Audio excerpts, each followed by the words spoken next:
Welcome to the Talking Shop podcast. My name is Matt Tomets, and I'm here to share lessons and experiences in sports performance and professional development. Brought to you on YouTube, Apple Podcasts, Spotify, and Google Podcasts. You can see this in video or listen in audio version. Episode 53, How I've Been Navigating My Sports Performance Job Search. So I'm in the second year of my master's, started in August, and I graduate in May. And not that I have it all figured out, but I think I have a pretty decent process for job searching in sports performance, and that's why we're all here. So I just want to share a little bit with you guys.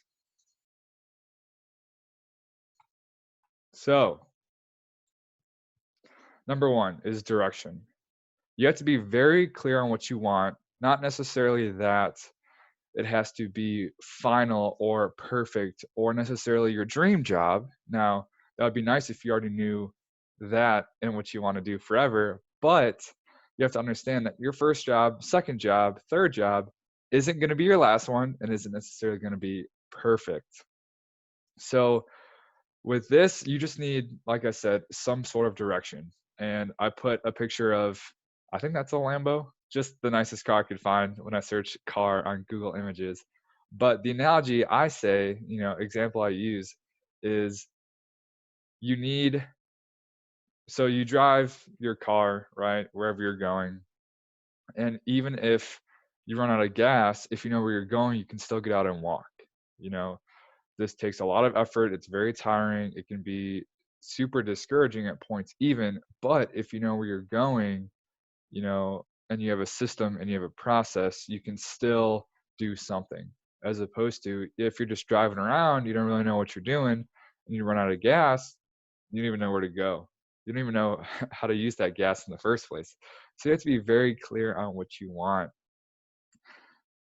So like I said, not necessarily that it's the end product or the end all be all, but just gives you some sort of direction, which is going to help the whole process.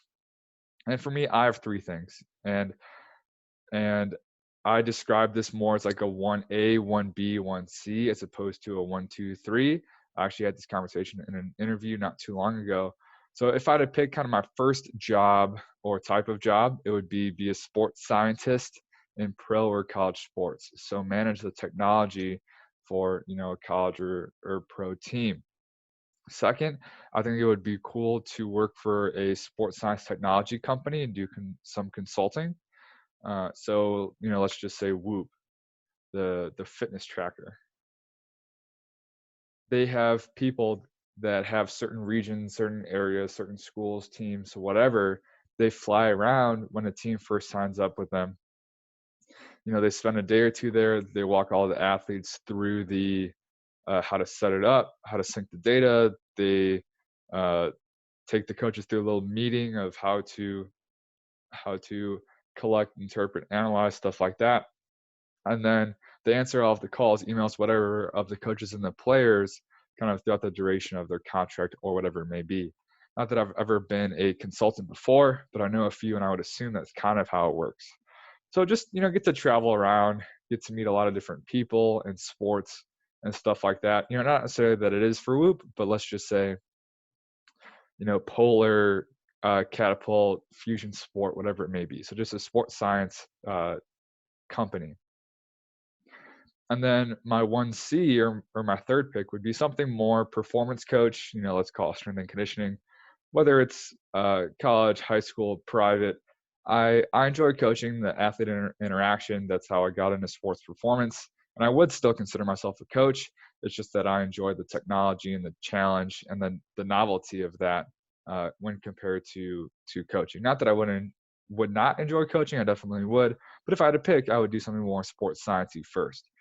So you can see how there's some theme, some rhyme or reason between my three and kind of how I rank them. And although they are kind of different, they're similar, but it gives me direction.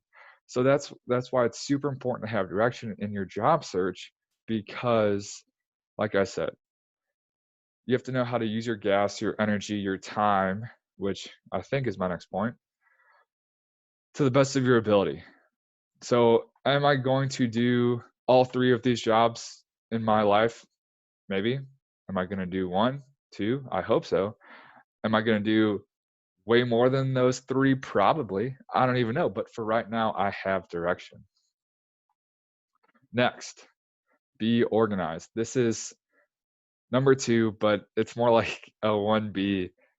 You have to be organized and stay on top of your stuff. This is the easiest way to get the most out of your job search. Time is only gonna work against you. So, this isn't to make you panic, but to keep in mind. So, if you have a system, it's gonna make everything more efficient. You're gonna get the most out of your time, and hopefully, you're gonna get the best results because you're having the most effective job searches. So, if you're joining me on video, you can see I have a screenshot of my little Excel sheet called Job Search, and I have the 2, 4, 6, 8, 10, 12, 14 websites that I check on a weekly basis for jobs. You know, some are very company specific, like the Nike Sports Research Lab. You have Omega Wave, Polar Stat Sport, Modus, Driveline, Catapult, Whoop, and then I have more general job board websites. So I have just the link for LinkedIn job searches, and then within LinkedIn, you know, I have a weekly update of everything that qualifies under sports science. You know, and then whenever I go to the LinkedIn website, I look up strength and conditioning, I look up performance coach, sports science, sports scientist, and things like that. So the more you get into your job search, which is my last point, a little foreshadow that this is all a skill, you learn what terms work and don't work. You learn how if you change from science to scientist, are a lot more things going to pop up and things like that. I have Teamwork Online, which is a very popular, you know, sports business, sports online job board. This one website, um, complementarytraining.net/blog, I got from a colleague, a guy I networked with. You know, not going to give away one of my future points, but I'll try to bring that back. You have the NCAA job board, you have the Collegiate Strength and Conditioning Coaches Association job board, and KBR, which is a military contracting job board for something more strength and conditioning. So I don't even have to search for websites anymore. I think this is a pretty comprehensive and pretty full list that I click the first one, you know, I scroll through it, look for any new ones, look for any old ones that I might have missed. I spend 2, 3, 4 minutes on one website, move on to the next one, if not less time than that. And then I just go to the next link. So this is the first example of how being organized in something as broad as job boards can be very efficient. Be organized, continued. So it helps keep you on track, keep you accountable. So every job I've applied to, 29 thus far, I copy and paste the link of the actual job posting. Now, of course, whenever the job is filled or it's closed, that link becomes inactive, but I still have it in case it's still up there, but just, you know, I can tell in the link what the job was. So I have the date I applied, I have a little description of the company it was for, and then I have a little comment on if I didn't get it, if I haven't heard anything back yet, if I got the interview, whatever it may be. So you can kind of keep track over time of seeing, you know, when you applied to a lot versus when it was a little bit slower, versus if the more recent ones are getting back to you, or if the old ones, or if it's been a long time. You know, I started my job search in August at the beginning of the second year of my master's. If I haven't heard back from a job back then, probably not going to hear back from it. So, uh, so then, you know, mentally just to keep that, or you can kick that out of the back of your mind. You don't have to worry about it anymore.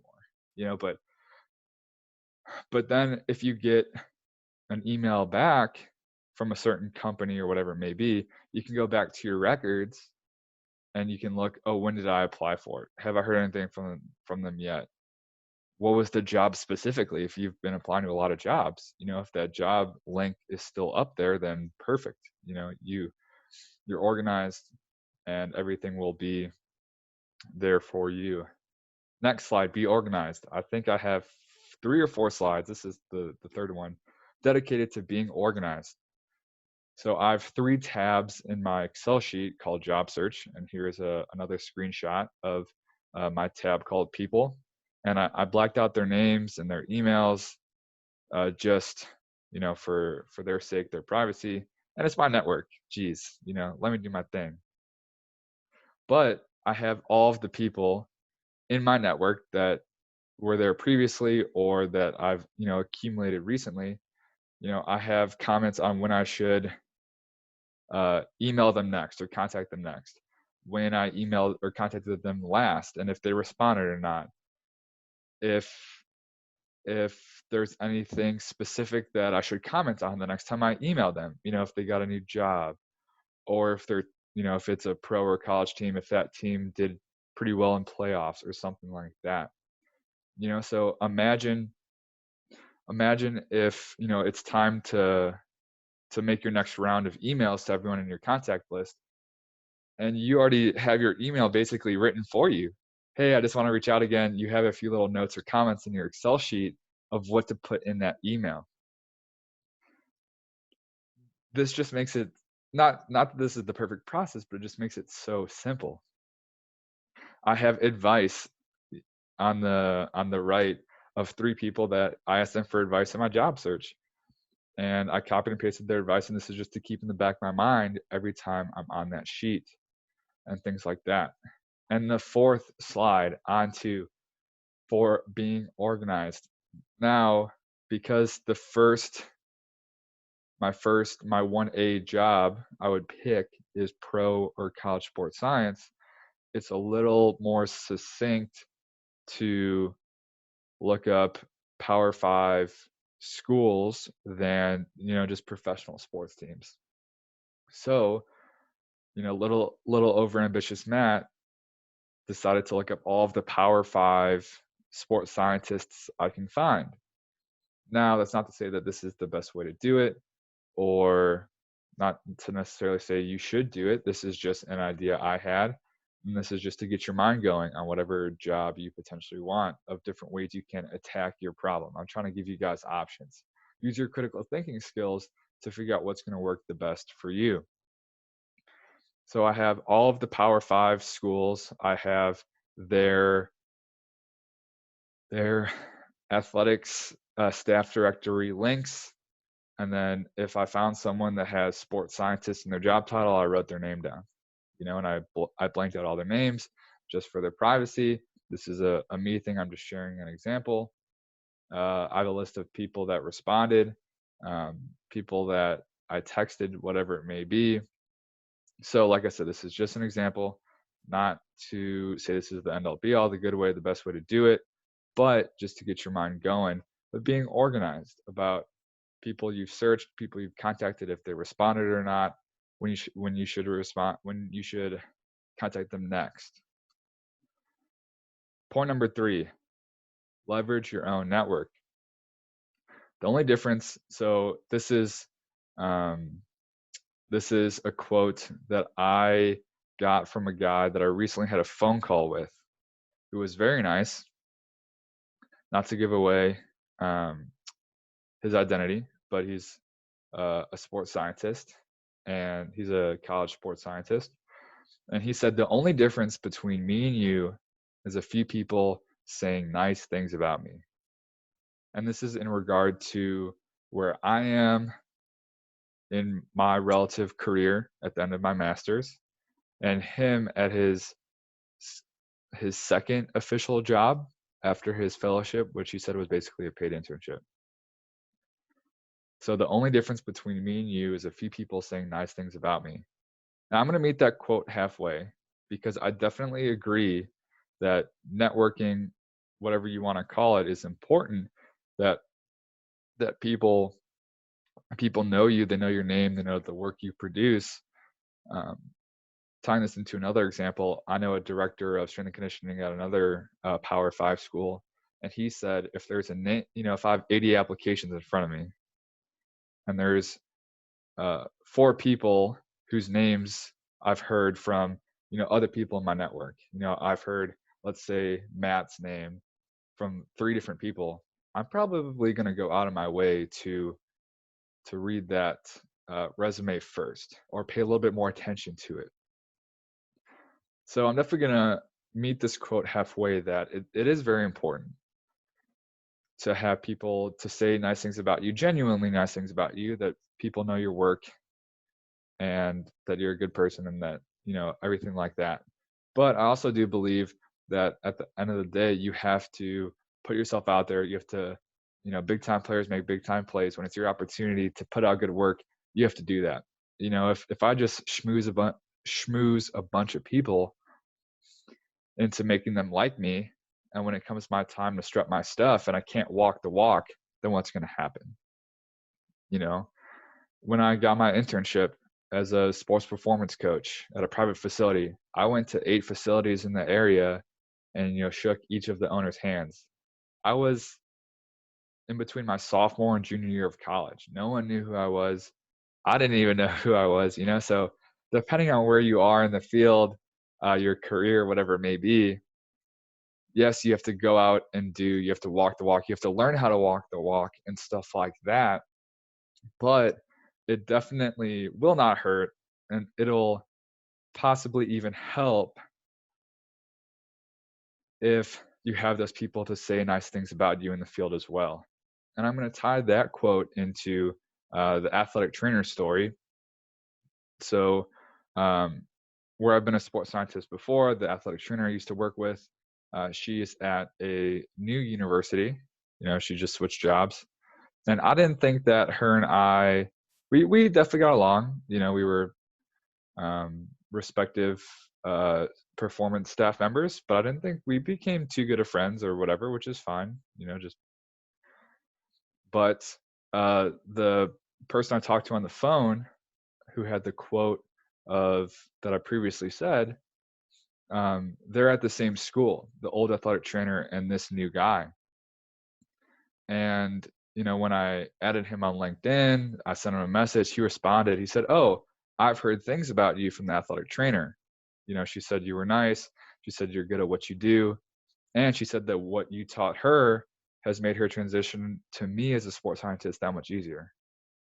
And my jaw just like dropped on the floor because I had no idea that she felt that way about me, that I was even able to teach her some stuff, or that she would even, you know, give a positive two cents about me.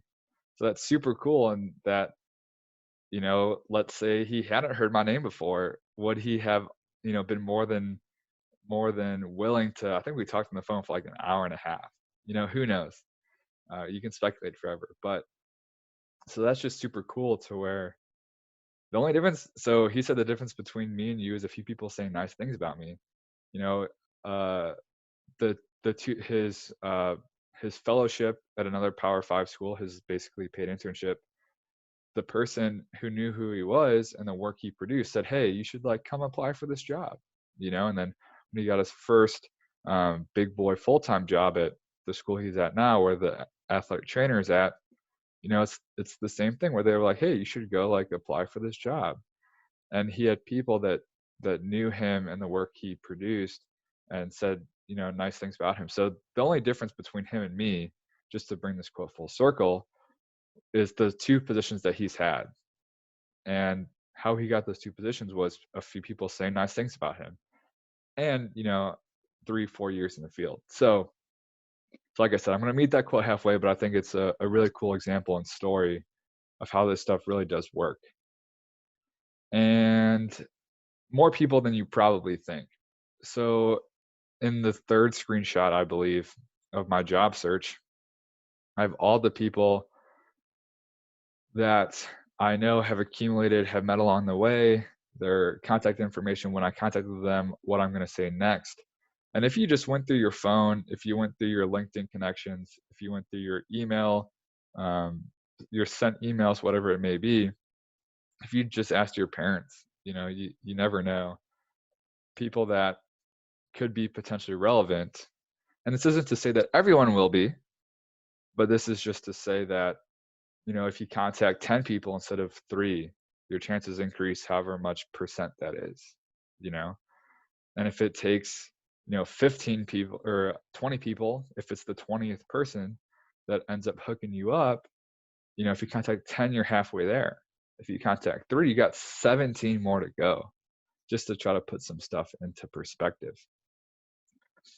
And also, so next point, there's no shame in my game.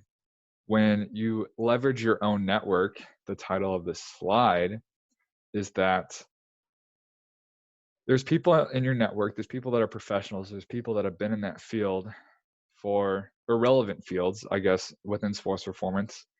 You could tie in academia, athletic training, strength and conditioning, physical therapy, whatever it may be.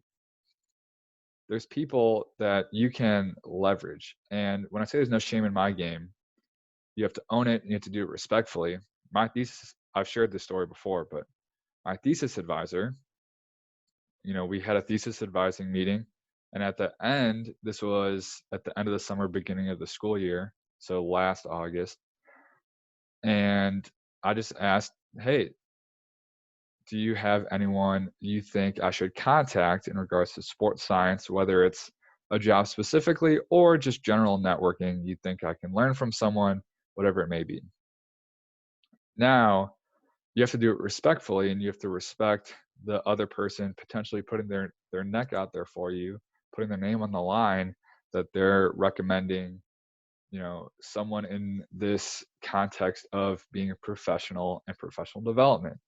So if you can't talk the talk, if you can't walk the walk, if you don't have rapport or a relationship with that person, and you don't think that you have the trust or even the ability to be representing yourself and also them, that's very important. You're representing them too, and I think that that's where the respectfully comes into this. That I had been working with this thesis advisor for over a semester. I was very confident in what I had done in the year plus of my master's and my thesis, that I could represent her and myself well. But I just said, hey, I've enjoyed working with you. I know you've lived in Texas because I worked at TCU, Go Frogs, for a little bit, and she's traveled to all the conferences and stuff like that. Is there anyone you think I should contact? And she goes, oh yeah, there's this dude who's the director of sports science at this big hospital an hour away. Here's his email. He'd probably be more than happy to chat with you. I met him last summer at a conference, and he wants to get more involved with the grad program here, because he thinks that it would be a good opportunity for both to kind of connect in that aspect. So no shame in your game, own it, leverage your network. You never know who's going to know who. And last, it just sucks, but it kind of is what it is, that it's that important. But because you know what it is and you have some examples or ways to potentially go about and navigate it, you can definitely use it to your advantage. Whether it's creating, leveraging what you already have, organizing, whatever it may be. Last, just do it. I put a a picture of Shia LaBeouf with a "Just Do It" shirt on. So it can be intimidating, it can be daunting, but it is a skill just like everything else. So if you think about time, like I said, time's only going to work against you. It's April now? April? I've been doing this stuff since August. I've been doing this for 8 months.